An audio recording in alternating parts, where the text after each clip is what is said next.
All right. This is Bumwine Bob. Welcome to an all-new edition of Bumming with Bobcat on Premier Podcast Network and on the Bumwine Bob YouTube channel.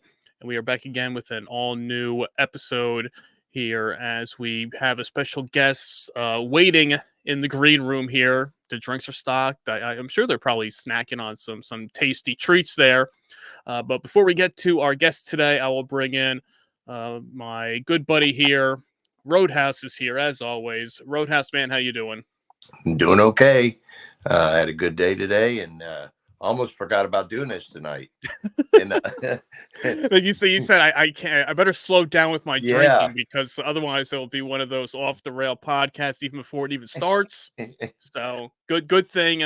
I was going to text you and say, hey, remember, we're doing this, tonight, but you got to me first. And I'm like, all right, look, you have an hour and a half to cool down and get ready. I had taken one drink of that pregame, the USA pregame, and I had intended on drinking it all with the double malt, which I'm just finishing up.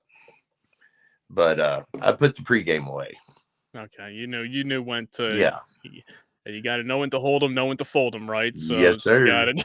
You got to be safe out there. But this week it's not just Roadhouse and myself. And if you want to listen to just us, you can always check out all the episodes in the archives.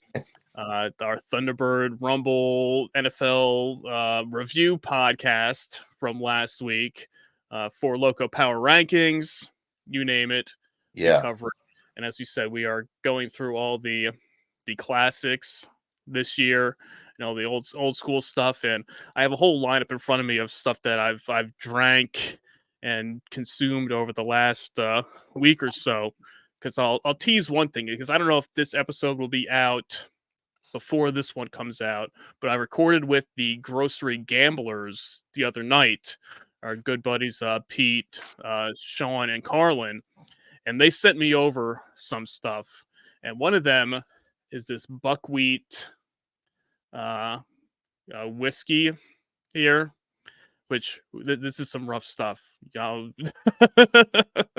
And I'll tease this here too. I finally got some Malort that we tried out. Sent me over a little bottle of Malort, so you can see the reactions. Yes. With that, so that's a little teaser for that, because that was an interesting evening, an interesting podcast with some other drinks that we covered on that one. But stay tuned for that. If it's out there, stay tuned to the Grocery Gamblers podcast feed for that episode. But today we are welcoming some special guests to the show. They are the authors of a brand new book. Yes, we are very cultured here now. Reading, reading and drinking. That's what we do now. So they are the authors of The Dead Rock Stars, a novel here, which we'll give it a little quick synopsis, and then we'll let them come on and explain it some more. So it's pretty much, what if famous rock stars from the past, those who died young in sudden and tragic ways, actually faked their deaths to become secret agents? Welcome to the world of the dead rock stars, the heroes we never knew we had. So you can just know it's music. There'd be drinking involved. So we are going to welcome them to the show here now. We are going to welcome in Jay and Kyle, the authors of the Dead Rock Stars book. Guys, how you doing? Doing good, man. You guys doing all right? Yeah, doing good now. We got Good, some drinks, so we're good. Thank you for having us. Yeah, thanks for having us. We're excited to be here. No, definitely. This is a very unique story. So we're going to be interested to see how this came about and the whole reasoning behind it. But before we get into that, we got to start off. What are you guys drinking tonight? Oh man, I've got the high quality H2O is what I've got. Oh, okay, all right. Yeah. Hey. I called that.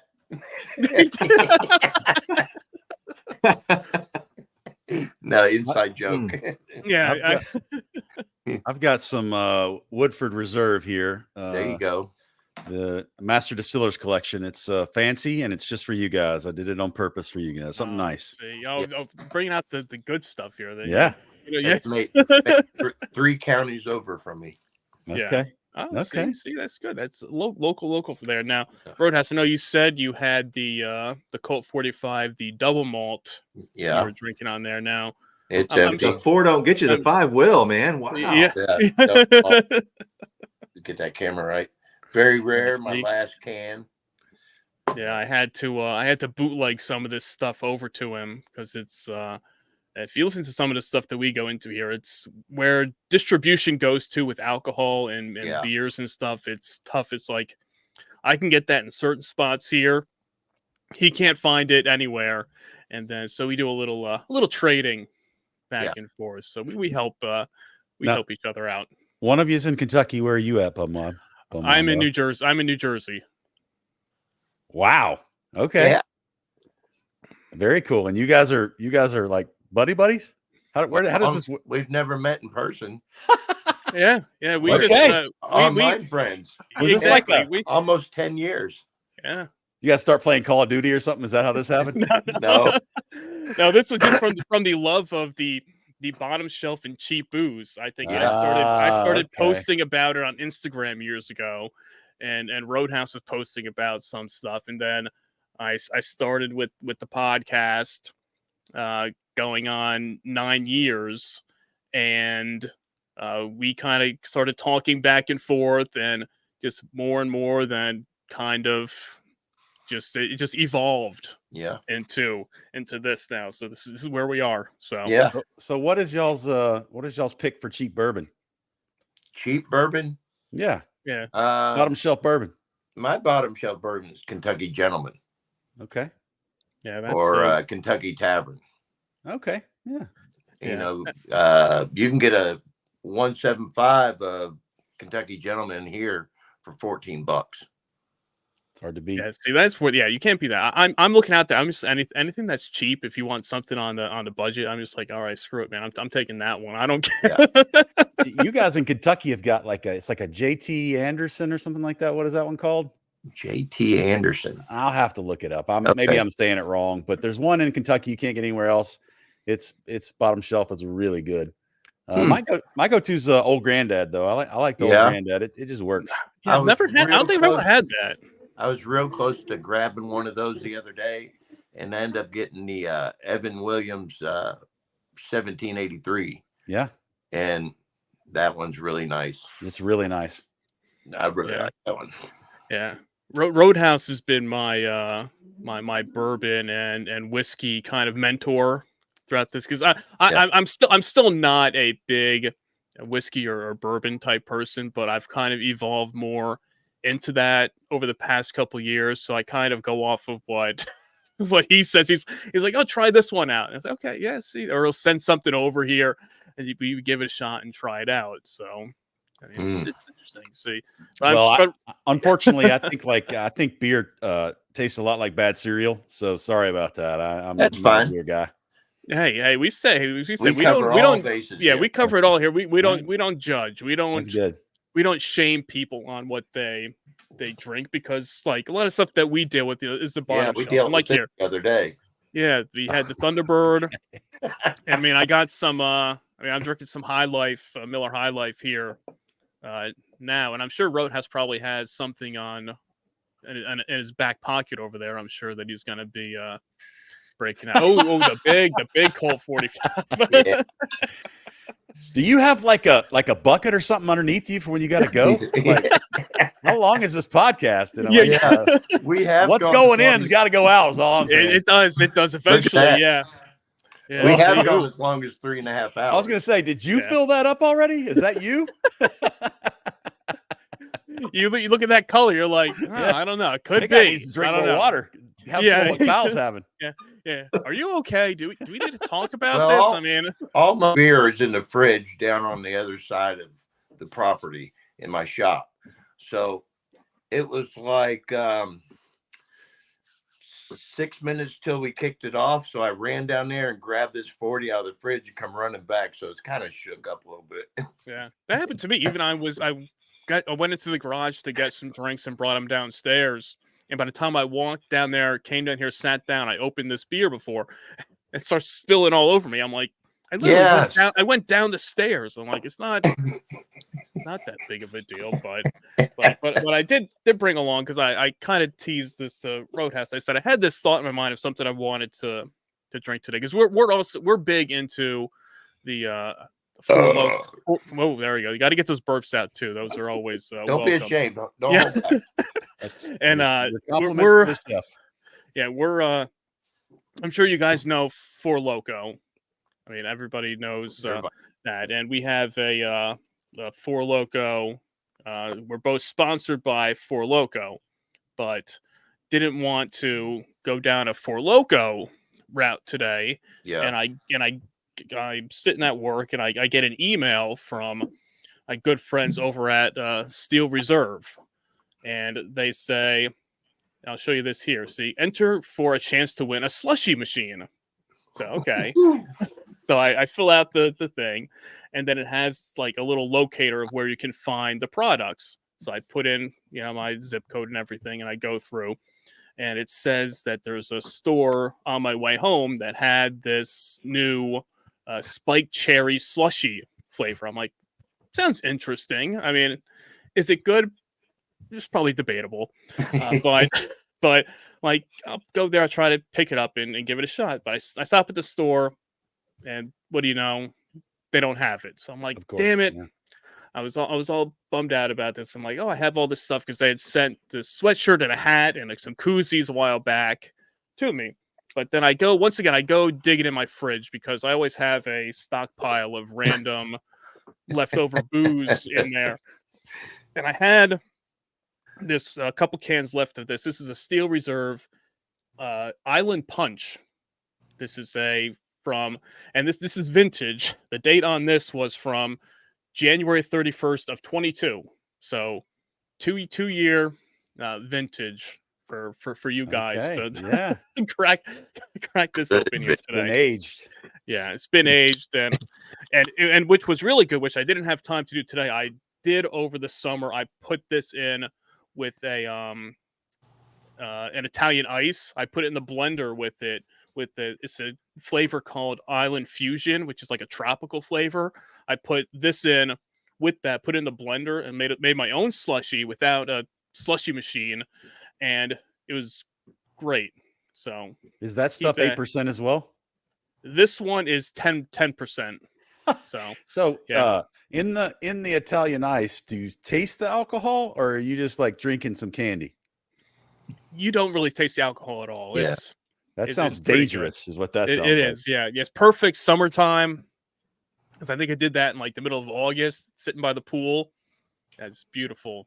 You do it that way, and you're good to go. See, they had this little thing that I said, "Oh, yeah, enter for your chance to win a slushy machine worth $2,500," and you have their whole lineup of flavors they have there. Yeah, see, all the ones they did now, they moved them all into 24-ounce cans at 8%. But these were the old ones that were 10% in 16-ounce cans. So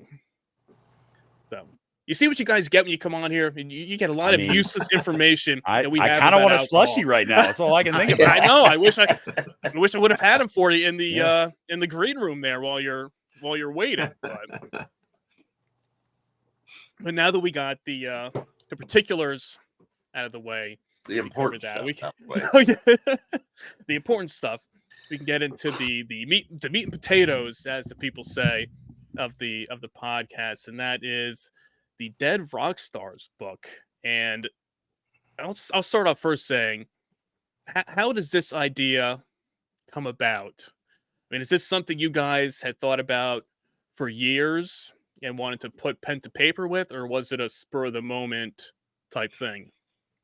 Man, Jay and I have been friends for almost 30 years. And, one of the huge connection points for us has always been movies and TV and stuff.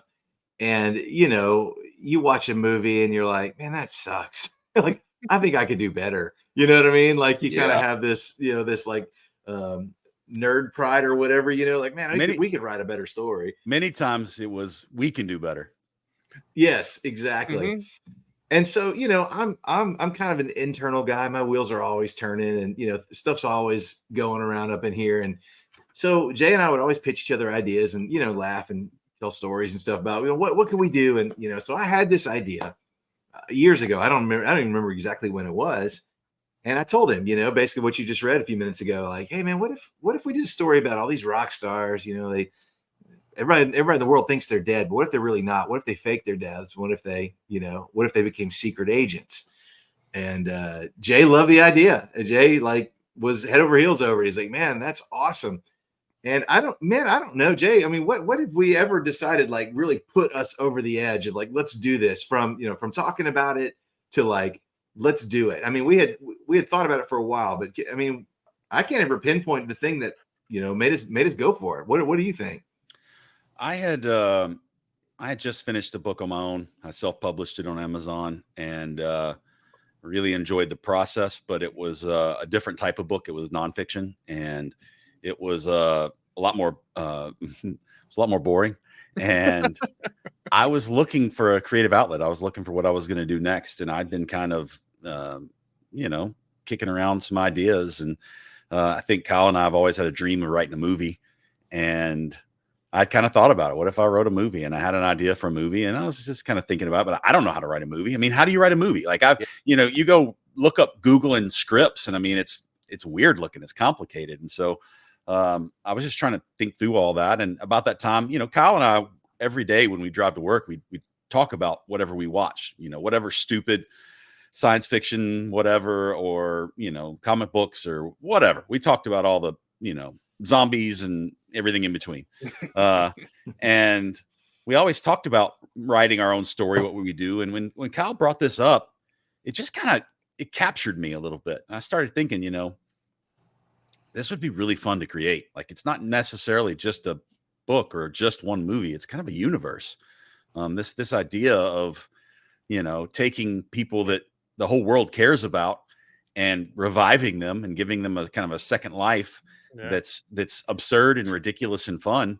It kind of grabbed me. And so I remember one day after Kyle brought it up and I thought it was such a great idea, I stewed on it for a couple of weeks. And I remember going to him and going, hey man, what if we did this? What if we really did this? And Kyle was like, yeah, sure. Okay. Which meant we're never going to do this. Yeah. Great idea. But we'll see. I was going to say, was this during the pandemic time, like the 2020, 2021 time? I mean, because I know that's when you have all that extra free time to come up with or take the ideas that you had, right, and then finally say, you know what, screw it, I have nothing else to do. Why not start writing it more or really going into detail with it? Yeah, we actually started writing in 2018. Okay. And families and jobs, and we got all the whole 9 yards, and this was just a side project, so we'd start and stop. And but it was the pandemic that got us to the finish line, because when we are sitting at home with nothing to do, we got to write a whole lot, and we actually finished our first draft, as a result of COVID-19, sitting around doing nothing. Thanks, COVID. Yeah, that's right. Yeah, we brought some good from it, though. Exactly. We tried to bring some. Right, good. You put your time to good use and came up with this, so it worked out for you guys. Yeah, it was fun. It was a fun way to spend those long, boring days inside. Sure. And, with Zoom taking off and all that stuff, I mean, what we're kind of doing right now, it made it a lot more accessible to kind of work on stuff at night and be able to look through things and talk about it. And we ended up having a lot of fun. And one of the things we kind of decided was we don't know how to write a movie, so we can put words on a piece of paper and see how it goes. And there was a little bit of, other than what we decided to do, it was fiction. I mean, you can make anything up. And so we had a lot of fun. We wanted to write a story that was silly and ridiculous, and also something that was kind of, exciting to kind of think about these people in a different kind of different genre, I guess you could say, in a secret agent world where exactly. You took them out of their comfort zone. Yeah. It's not just rock stars up on stage. Yeah. Okay, now they have this second double life. Well, and there's some reality that's in there as well. I mean, Elvis Presley really did want to be a special agent. You go to Graceland and he's got all these badges on the wall where all these different sheriffs places gave him a badge. Like he went Yeah. into the White House trying to become a drug enforcement agency while he was high as a Yeah, kite. he did. Like, you know, and even like Tupac right now, you can get news articles all the time where Tupac is actually a CIA agent and he's on some island somewhere. And so like some of these people kind of have that mystique already. And that was kind of some of Kyle's kind of origin. And we thought, what if we could make it a little bit Men in Black, a little bit Kingsman, and all kinds of fun? Yeah. Yeah. Love it. No, that's Yeah, perfect. I It's like, checked into, I looked into you guys a little bit going into this, and I got the one side of the 27-year-old curse on some of these guys, Yeah. but I didn't know it went this far in depth and off the rails this way. So now I'm like really excited. You know, I ordered the book on Amazon today. Nice. And really excited for it to come in. But my wife said, "You ordered another book?" Because I ordered 4 the other day. what's one more? So she got the notification today. She's like, "What book did you get this time?" What did she say? What did she say when you told her? I said, "You'll love it." I have no idea. I have, you know, She will. She'll love it. She'll read 5 books to my 1 anyway. Wow. It's man. fun. It's fun for the whole family, you know. I mean, it's That's right. Yeah. And it's an easy read. You'll be done in a weekend. And so now that you said a little bit more of this, and with kind of getting in wormholes on Instagram and seeing different pictures, like I seen the other day was Jimi Hendrix. Is he really Morgan Freeman? Have you guys seen that? Oh yeah, I saw that. Yeah, I they were haven't like, seen that. I saw that one. Yeah, I get in this wormhole, and now you guys have just like shoved me in that hole deeper. yeah. Now you're like, wait, maybe this is true. Yeah, they say, oh yeah, what if? Yeah, when I saw the one you're talking about. Yeah, it was like, wasn't it the like Jimi Hendrix died this day, and then it was something with Morgan Freeman's like first acting thing or something was around like that same time. They're like, was that really him? It was like then you look at you like, wait a second, maybe they're right. I mean, maybe that is true. When I get to thinking about it and it gets deep, it's just like horoscopes. You can read a horoscope and relate. sure. You know, so when you see this stuff on Hendrix and Freeman, and you can start relating and putting it together and want it to be true. I mean, you can pick any horoscope from and just justify it as yours. Yeah. Oh yeah, because it's so relatable the way they write these things, and it's just like, you know, now it's just in pictures. You know, when we were younger, you read horoscopes in the nursepaper. It was all. And now you got vision. Hey, we get swapped around. Yeah. We're just rotating around. Yeah, it's like spin the wheel here. Yeah. I said we lost him, man. So I'm super excited. Right back in. All right, we're just rotating people around. All right, I'm super excited for this book now. You got too excited over there. You almost left us for a minute. You can see this picture back here behind me. One of my daughters drew that. That's Keanu Reeves. And I don't know if you've seen it online where they have these pictures of Keanu and all the different decades and how he looks exactly the same. So I enjoy some of those conspiracies. Like, yes, maybe Keanu is one of the original Highlanders. Kyle, we didn't really talk about that. They found pictures of people from like black and white photographs that look just like him, you know. Yeah. Like is he?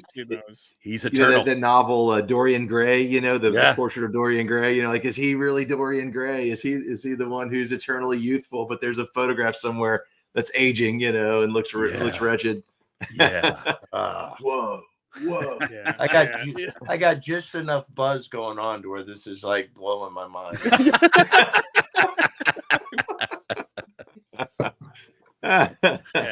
It's like you said, you can go out there, you can go down that rabbit hole all the time with that stuff. And you go into these conspiracies and all that stuff, and you guys just kind of took that, like you said, the stuff that people said for years. And I remember like the Tupac one was always the biggest one. They're like, yeah, Tupac, they faked his death. He's out on some island. Him and Biggie are out there, you know, together, you know, smoking weed and drinking, you know, out on some island somewhere, just counting the money, just living that life because of how much more famous and how many more royalties they got after they were dead. And it's like, how'd they keep coming out with all this new music? It's like, did they really record all this stuff? It's like, okay, well, you think they're down there. They got a studio down there.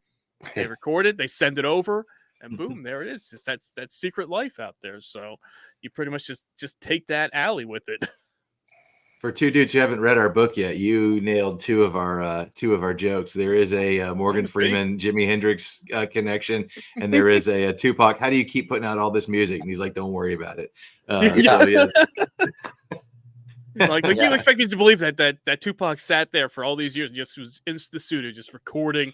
It's like 19 albums just of unreleased music. Yeah. I know. After it's like you had this many before you died, and now you've already like doubled the amount of albums after you died. Something doesn't add up here, guys. So I mean, yeah, you know, sit in the studio every night and freestyle. Yeah. Someone following around with a tape recorder. Yeah. Maybe. Our joke in the book was the National Enquirer. You know, our book is set in 1999, so it's, you know, a little bit older than, you don't see it as much as today. But man, you know, in the 90s or 80s or whatever, you look at the National Enquirer sitting on the checking out the grocery store. Yeah. Mm-hmm. And it's always Elvis Presley, you know, aliens, you know, whatever. Devil baby found in Arizona, you know. Pregnant aliens with Elvis's baby, right? Yeah, That's right. That's right. And the Men in Black joke, I can't remember. What's the Men in Black joke, Kyle? Yeah, Elvis, oh gosh, Elvis didn't die. He just went home. He just went home. Yeah, he was. Oh yeah, that was the Men in Black. Yeah. Pretty much just like just blending these universes together. Which, like you said, the Men in Black takes that to a certain extent with it when it's okay. How many of the people that are physically look like humans aren't really? So you're just kind of saying, okay, we're taking the people that were here, we're just kind of transforming them into a different life. Yeah.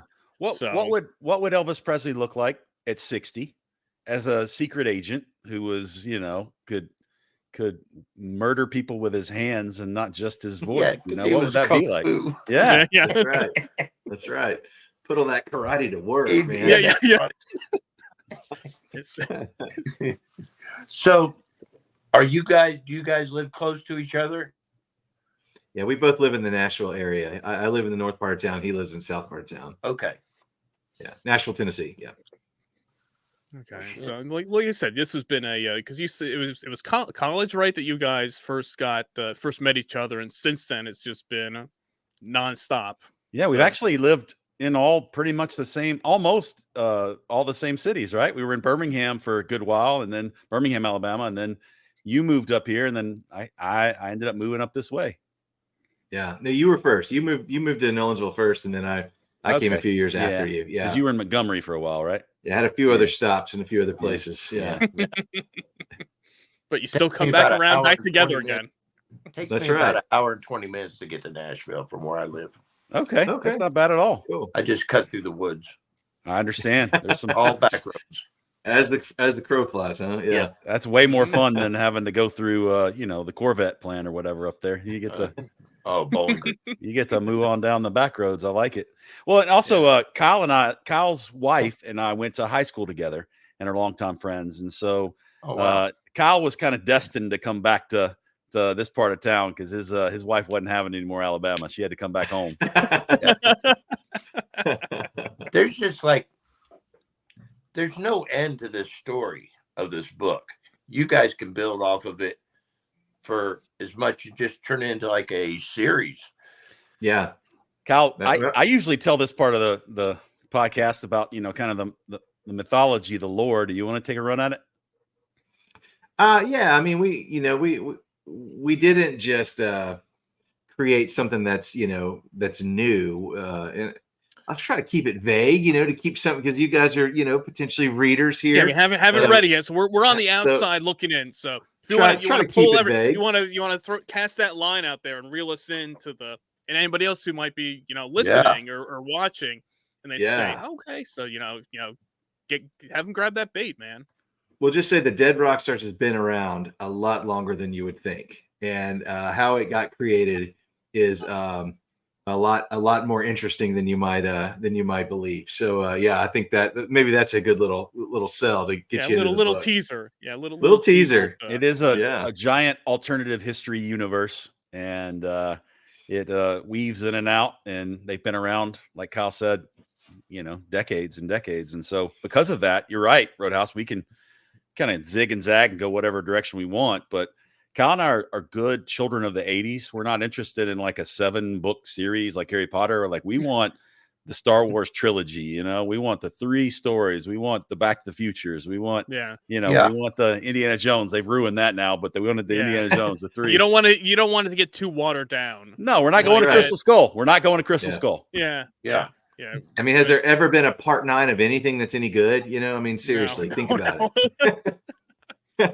No, everything. Fast and Furious. Well, maybe so. They have gotten a little bit better. That's the one thing. But I mean, Yeah. Well, they started off hot, then they dipped down, and then they did regress. I haven't seen any of like the last 5 of them, so I couldn't tell you. I haven't either. I just remember watching a tank go through a plane, and I was like, I got to watch this. I got to see it. Whatever that is, I got to see it. I know. I was like, this is not like the first one I've ever is street racing. Okay, cool. That's like the hot thing at the time.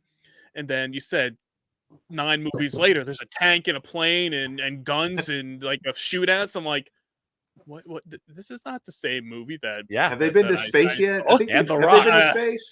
The Rock went to space. Yeah.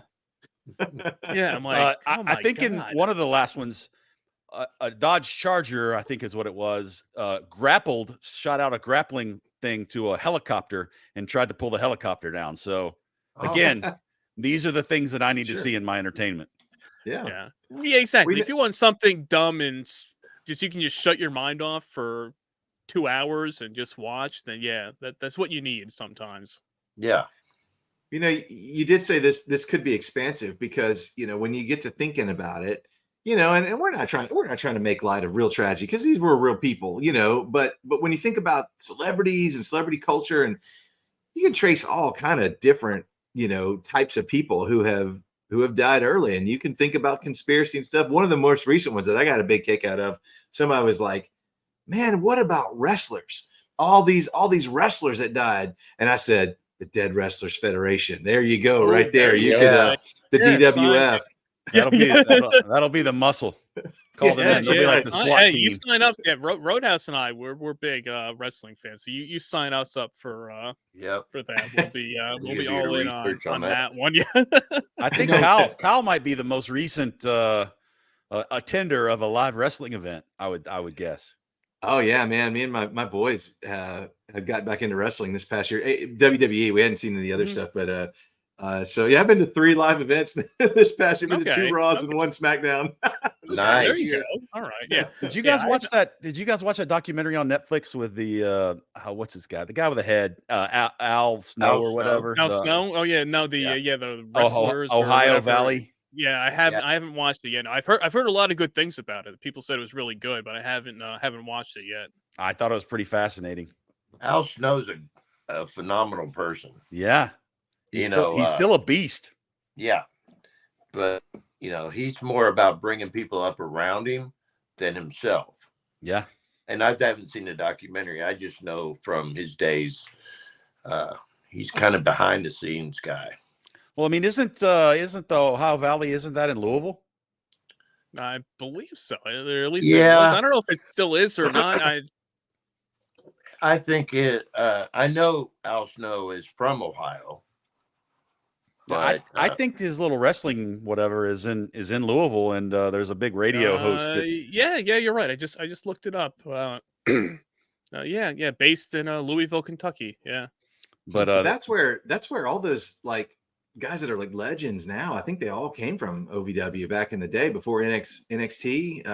Like all the big ones like Brock Lesnar, John Cena, Randy Orton, Batista. Yeah, they all started out there when that was like the developmental territory at the time for the WWE. All those guys started out down there. That's like the big claim to fame of like, look, we developed these big stars, 25 years ago. Right. And now they're trying to, reclaim. Which, hey, it takes a lot to go through it, so I don't blame them. And for those guys trying to keep it going, Yeah. And I moved from Louisville to where I'm at now, and I never went to one Ohio Valley event. Hmm. It's, oh man, you missed they out. don't push. You, They don't you, push it. Hmm. It's I- really. I grew up in Memphis, my middle school and high school years, so I've seen some Yeah. crappy wrestling in some flea markets and stuff. I've been to the fairgrounds Yeah. as well in Nashville. I've been to Yeah. the Nashville fairgrounds, watch some wrestling.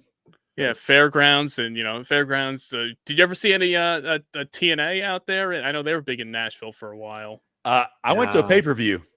I Oh, saw really? Okay. like their WrestleMania pay-per-view or whatever. And Okay. I don't even know. Like somebody was like, "Hey, you want to go to this?" I'm like, "Absolutely, I want to go to this." So I've got like I got a T-shirt and the whole 9 yards, and we watched the whole pay-per-view, nice. and it was interesting. Is it Jeff Jarrett? Is that who did that? Yeah. Yeah, he's up there, lives where Kyle is, and I think he's seen pretty regularly walking his dog or whatever out there, hobbling around. Probably.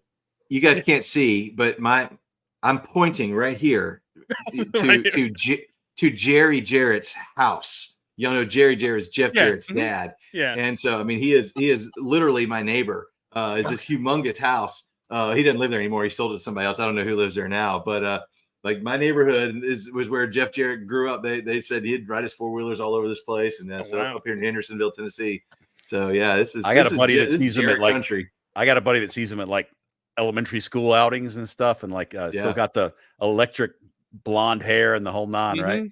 Yeah, he's back in the ring. Is he really? He's wrestling AEW. Yeah, again. he does. Isn't he like older than us? How I was thinking he's got kids in elementary school. Well, when he did, he was, when my buddy did. No, I think he's at least he's in his 50s, I think, at least. I think. Yeah. He's got one goes to school with my son, 15, Hendersonville High School. One of his kids goes there. It may be a stepson. But one of his kids goes to school up here with my son. I always thought Double J would be older than me. 56. He's in his 56. Okay. 56. All right, yeah, that's what you said. Yes. I knew that in my head. I didn't look it up, but I didn't use the internet. I just do. I didn't know we were having Jeff Jarrett trivia here, but I guess Jay knows it. Ain't he great? I mean, you see, next thing you see him with a big acoustic guitar behind, ready to smash somebody over the head. That's right. Yeah. I had a buddy in high school.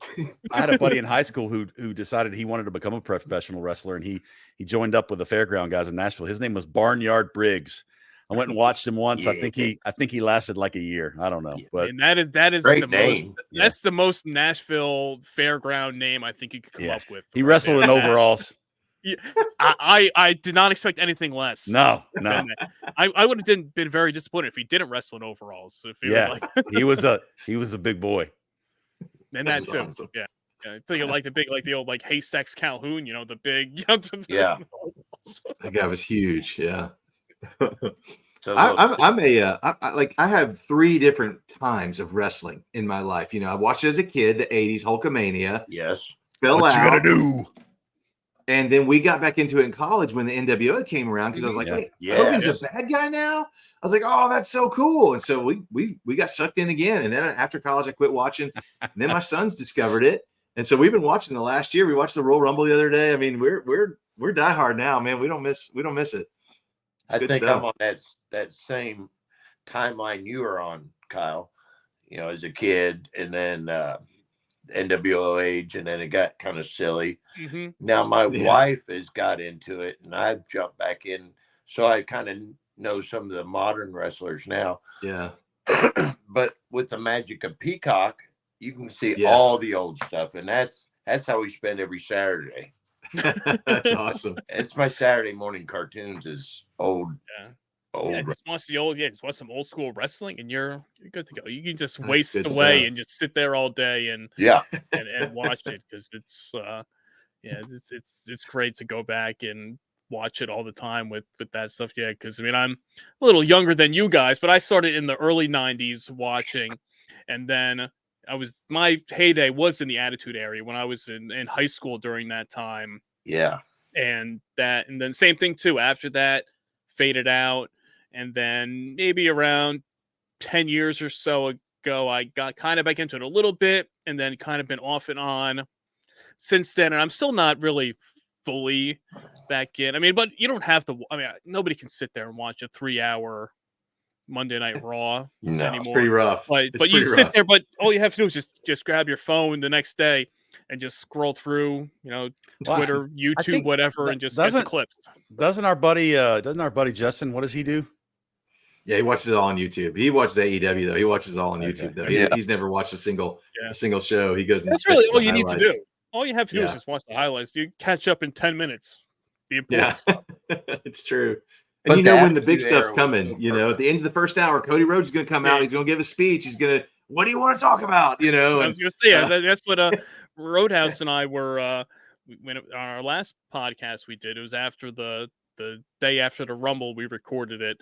And I was like, that was the first, I think, full pay-per-view premium live event, whatever you want to call it these days, that I sat there and watched from start to finish in years. And I was like, it was it was a pretty good show. It was. Yeah, it was fun. I mean, even though we were both surprised that the women's Rumble was, I think, a lot better than the men's Rumble. You think so? And that's Oh, what yeah. I thought it was a lot more entertaining, which is surprising because usually it's the other way around. Usually Yeah. the women's Rumble is more, kind of stagnant. They do whatever. Than the men's one, and we were also a little disappointed that there were no big legends like in the Rumble. They always usually would have a couple spots for some older guys to come back, do their thing and go. But there wasn't any this year, so that was kind of, you like to get that little pop of seeing the older guys come in. They're not winning. There's no chance, but just to see them. Yeah. Well, they were in Tampa, so there was rumor that Hogan was going to come out. And when they send out like Omos and then like Bronson Reed and then one of the Viking Raider dudes, like when all three of those guys were in the ring, I was like, they're all going to get eliminated. Hogan's going to come out, and then those three dudes are going to catch him because that guy could not hit the floor. There's no way. I was going to say, I bet I could guarantee you Hogan would have loved to have come out there and done it if he wouldn't have crumbled at the one puncher hitting the ground, because he can't take any type of bump anymore with the 10,000 surgeries the guy had. It would have been great to see, though. I would have been awesome. I was thinking that the other day about Hogan. He's still alive, and everybody around him has gone. Except for Flair, that guy is pickled liver. Those two, they're eternal. Flair's got that Keith Richards DNA. He's done everything he can to his body, and all that booze, all those booze and drugs in the they need 80s. to give that body to science. We could learn some things. I mean, I know. I watched the 30 for 30 on Ric Flair. Yeah. That's why I drink so much. Oh, I don't know if he's a role model. I saw a recent clip on social media where Hogan was talking about Flair and said that he'd never seen him drink water. Like he'd never seen him drink anything but just straight. I heard that too. He's like, he would be in the gym in the morning and be like, oh, he would have a beer or something. Like what? What are you talking about? That guy, he's a mess. Yeah. I mean, you base your drinking off. I base my drinking off of a Stone Cold. I think that was my being at that, those formative teenage years at the time when Stone Cold was a big thing, and I see him, on the top rope there with, smashing, Budweisers on there. And I'm like, I want to be like that guy. When I grow up, I want to be like that guy. I guess I'm more of a Kurt Angle guy. Give me the milk, Yeah. Okay. I saw another clip on social media of some kid who had decided he was Stone Cold Steve Austin and took two glasses and just smashed them together. And his parents were so mad, all that glass everywhere. Yes. So getting back to the book. Yeah. See, a nice karate transition there. You see. I mean, all right, just the brainstorming we're doing right here on the podcast. I can see it going a million directions like a bolt of lightning. Quack, quack, quack, quack. With the storylines, like you guys could make a TV series out of it, not maybe a movie, but a series, like a Netflix series. And it wouldn't be like a sequel or a trilogy. It would just be a bunch of different stories. That's how I see it going, because I'm intrigued. I've got my wheels turning, because when I think of something, I'll instantly text Bob, because if I don't, I'll forget it. So I can relate. Jay's kind of the same way. Jay's the same way. I'll have these ideas, and before I forget it, I'll just hit the voice to text and just send it to them. And sometimes it comes to light, sometimes it don't. But if I don't do it right then, I'll forget it. Exactly. You don't want to drop that idea. And I'm the same way too with stuff. And you're like, when you're like driving and this idea pops in your head, you're like, okay, don't forget this, don't forget this, don't forget this. Then you get to where you're going and you're like, crap, I forgot it. Like, what? Yeah, what was this? I had a great idea a couple of days ago for the next book, Kyle, and I forgot about it until right now. I just wrote it down. See, look at that, putting the pen to paper. Yeah, I was gonna steal Roadhouse's ideas, and so I was like ready to go. Yeah, and then I was like, oh yeah, I had an idea, and so that's all it takes. All it takes is that one little jump start to get you going there. Yeah. And I hate when I have a remarkable dream. I'll wake up laughing my ass off because I've dreamed something so fucking funny, and I'm like, oh, that's great, and then go back to sleep and then can't remember what the hell it was. It's gone. I hear you. Because I've always thought about writing a movie too. Kind of my life has been out of control and fun and wild, and if you work in some fictitious things with it to make it even funnier. And I will dream shit like that, and then I'll wake up and forget all about it. But you guys have done it, and I'm super excited to read this book. Well, that's basically what we did in some ways. We wrote our own life into the story in a lot of ways. A lot of the characters are named after people we went to college with, and there's just little Easter eggs in there for our friends who would know it. They would only know it. That's right. Yeah, That's and some of the characters are kind of built around our personality. One thing we hadn't mentioned yet is, yes, there's all the dead rock stars. Those are sort of the team, but I feel like in a good story, you got to have somebody who doesn't understand, who comes in, who's like fresh eyes, right? So our main character is actually not a real person. He's an invented character, and his name is Cole Denton. And he's actually not a musician rock star. He's a tech star in the tech world, because the dead rock stars realize there's a threat happening in the world that they're ill-equipped to handle, and they need somebody with a different set of eyes. So that's his role, He gets brought in, and so that's kind of a little more taste of what happens in this story. A little teaser for you guys. Little teaser where it's going. It's out there now. Now, do you foresee I know you said you had the ideas for another book. Do you foresee another one coming down the pike?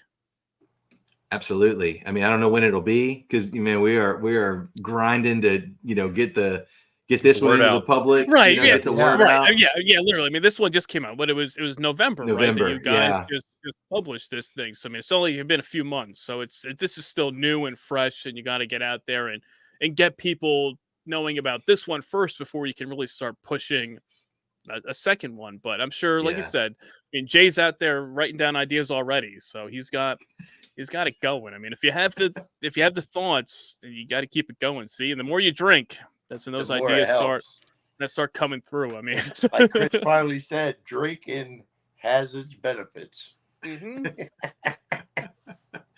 Yeah, we definitely will put a second one out. Just don't know when. But there will definitely be a second book. Chris Farley's a secret agent too.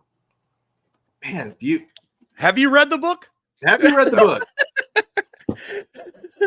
Oh, no way.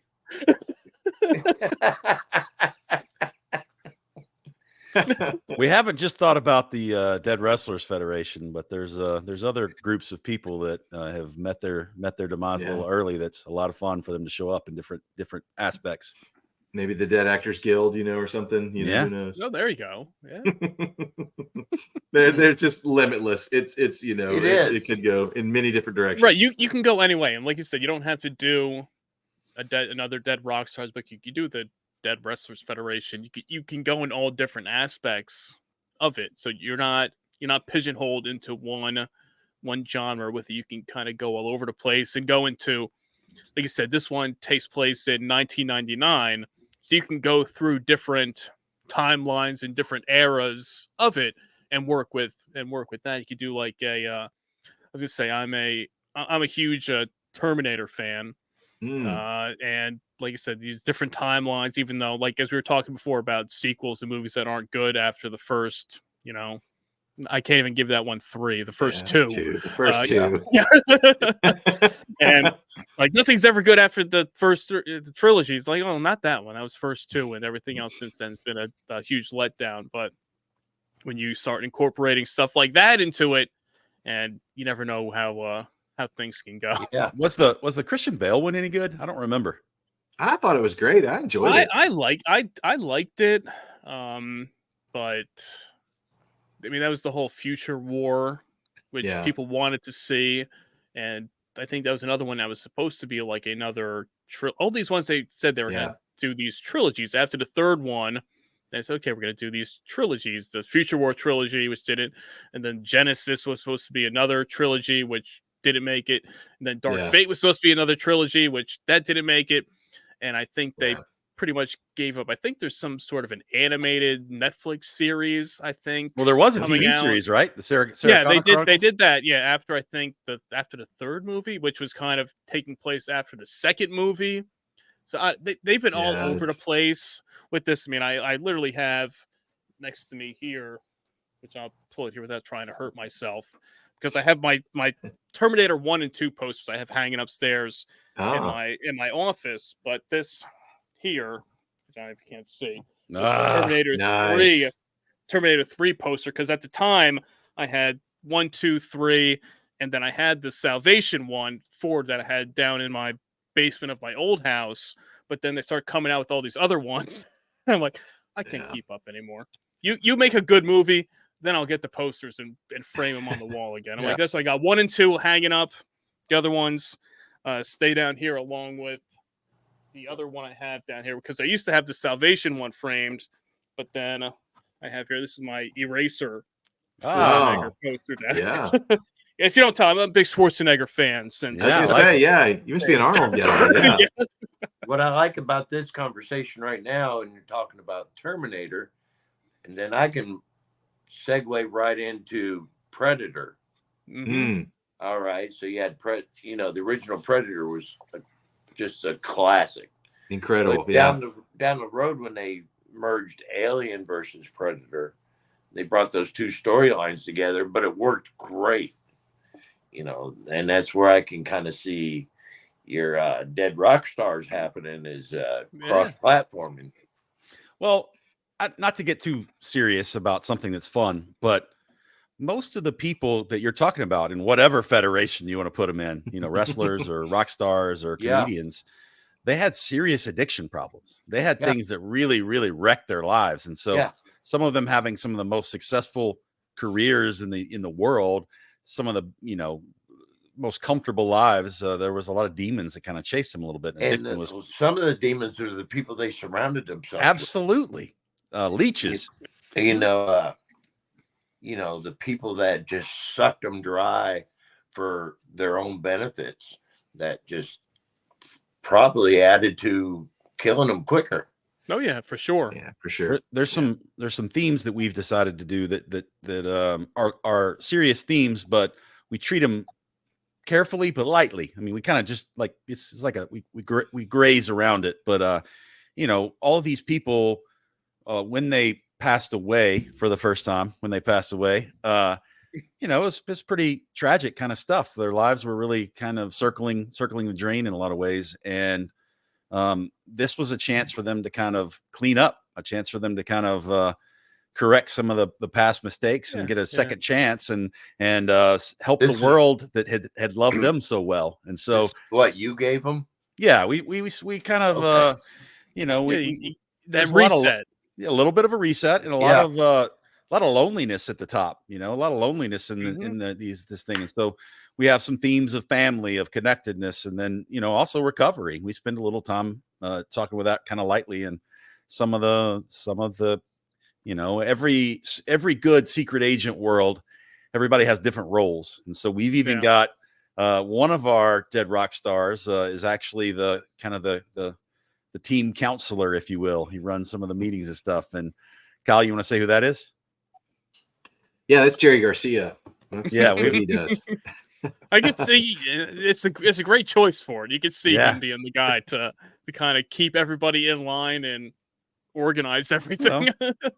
Jer Bear, he looks like somebody you want to hug, somebody you want to cuddle with. Exactly, right. He's good for that. So we were on a show with another host a few days ago, and he was actually from the area where Jerry Garcia was from, and he was like, yeah, man, he was the glue. He was the one that held everybody together, and it felt so good that we actually got something right. Yeah, we got all right, we didn't even know it. Yeah, stumbled into that one. That's right. Hey, whatever it takes, man. Whatever you got to do. Hey, you guys created this separate universe, so you can. It's up to you. You guys can play around with it. Nobody can say you're wrong. No, but I don't know if you've been on the internet before. But we did want to spend some time at least honoring kind of who they were. So we spent a lot of time doing research on who these people were and even what they talked like, so that when we wrote them, the true fans could kind of feel like they were listeling to, not an updated version. He wouldn't sound like this. What are you talking about? You would never talk like this, you moron. Like, man, it's a book. This isn't real, guys. Know this, right? We're not doing an autobiography. It's as the good wrestling video. It's real to me. Damn it, it's real to me. It's real to me. Still real to me. Yeah. Well, great job, guys. Definitely. I'm looking forward to this. Yeah, I'm gonna have to get my kind of. Roadhouse has his copy on order already, so I'm gonna have to get mine now after talking to you guys about the book here, the dead rock stars, as we said here. Look at that right there. Perfect. Jay and Kyle putting that book together there. So you guys want to give a plug, tell everybody where they can find you guys, the book, all that stuff. Take your time. Kyle's really good at this part, so I'm gonna let him do it. But I just want to say, you guys reach out afterwards with your addresses, and we'll send you an official Dead Rock Stars t-shirt, so you can be repping it. All right. See? Shit, yeah. Yeah. Yeah, I'm wearing the Bumline Bob shirt. I like Look it. at there. Heck yeah. Vintage. Yeah, vintage. Yeah. See, we got all sorts of stuff here. Look, I got brown bag koozies too. I mean, I got to get more of these on order to get out to people. But we liked your New World Order kind of graphic there. Yeah, I got excited when it pulled up. Exactly. You can find us anywhere books are sold. Amazon, Barnes and Noble, online. But we also have a website. You can get autographed copies from our website, deadrockstarsbook.com. So they're the first edition, their special edition autographs. So we'd love to get it. Any of your listeners, one of those, look us up. Yeah. We can hook you up with that. Nice. That's awesome. Yeah, and all the socials too. I should say we're on all the platforms. So the Dead Rockstars book on Facebook, DRS book on Twitter, X, whatever it's called, and the DRS book on Instagram. So look us up. Love to interact with you. Super excited. This was a good one. I didn't know. I just thought it was going to be on the curse of the 27, from reading and doing just a brief research on you guys. I didn't know it was going to go off the rails like this. So it goes beyond. Beyond. This is what I'm excited about. Super glad I bought it now. Yeah, man. You're gonna have some fun. Supporting us. Yeah, feeding our kids, man. Thank you so much. Yeah, exactly. Hey, gotta pay for those wrestling tickets aren't cheap. Yeah, I'm not kidding. As I've said many times on many of these podcasts, and to all of my family that has great questions, you can literally make tens and tens of dollars selling books right now. So we're oh yeah, for sure. I know it's the same. I mean, it's probably a step up from the money you make podcasting. So Yeah, I'll give you like that. Yeah. pennies and pennies and pennies. Yeah. So it's a step Yeah, up but from for the that, love. but that's not much though. But so you guys are I- rich in swag there. I mean, look at what you I got know, going yeah. on. Ah, I mean, look, yeah. look, I mean, that's that look. stuff. I mean, yeah. Look, your Four Loco floats. I mean, look, like we always have to say this. You know, this is the the 50-cent sticker that when you're Four Loco sponsored, sends over. You know, they send you stuff like skateboards. That's awesome. Oh, Well, that's cool. well, but Yeah. Roadhouse. Full disclosure, I mean, they didn't. You had to still pay for it. I mean, Yeah, we paid for it, but we get wasn't free. I mean, first, They sent it to us. I mean, that's the same thing. Amazon sends me stuff all the time. yeah, they All the sent, time. yeah. loyalty. You we had to get pay first for it. dibs. Okay. And then when it was open to the public, they That's were sold true. out. Yes. You get like the pre-sale, like the Very concert limited ticket run. pre-sale, and you get the pre-sale stuff out there. So Yeah. so yeah, We You're get saying Four Loco Roadhouse hats, Roadhouse is eBay rich, is what you're saying. yeah. Four Loco see. hats. See Four Loco hats. See pool floats. You got some koozies back. Lanyard koozies out here. Got it all. Useless stuff. You have it here. You want useless information about alcohol? We have that covered for you here on Bowling with Bobcat. So, but hey, Jay, Kyle, appreciate you guys taking the time to come on the podcast, chat with us about it. We'll definitely be checking out the book. We'll follow up with you and let you know what we think. And then once the sequel comes out, we'll do it again. So We love it. And Thanks just for having reach us, out guys. if you need some insight or some ideas. We're gonna call you, man. You got some good stuff. Exactly. Wealth. Yeah, you get You're in a those wealth. DMs. Yeah, exactly. Yeah, hit up Roadhouse in those DMs, and he'll I get think you we might need to the have info. I think Roadhouse might need to be a character in the book too. Yeah, that's right. He's beyond a PhD bouncer. He's just a PhD in life. He's got some stuff figured out. Yeah. I'm bigger than life.